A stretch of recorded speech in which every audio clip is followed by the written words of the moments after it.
All right. And so I always like to ask the guest on this podcast series to pose a question to the viewers or listeners. But I understand you have 5 questions, don't you?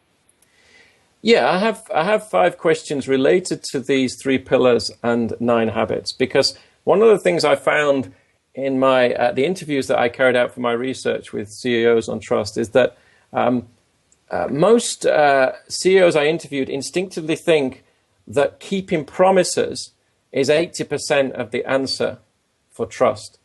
But actually, when you look at the 9 habits, delivering on what you say you're going to do is one of 9 habits. So as a rough rule of thumb, it's only 11% of the answer.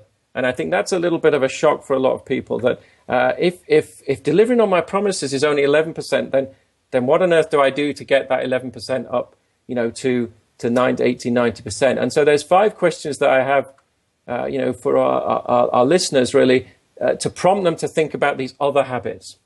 So as well as delivering on your promises, I would ask you, can you help others around you deliver on their promises? Because that is called coaching. And choosing to coach others is one way to unlock trust. I would also ask them, are you honest, open, and humble? We've talked about that word already, and that unlocks that pillar of integrity. Do you make personal sacrifices for the wider good? So this is under the pillar of evangelism. It's about moral bravery. Are you willing to sacrifice your own interests for the wider good of others or for the organization?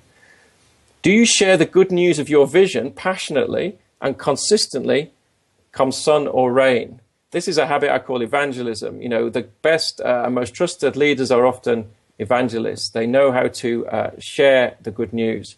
And finally, do you go above and beyond the profit motive to deliver random acts of kindness to your stakeholders?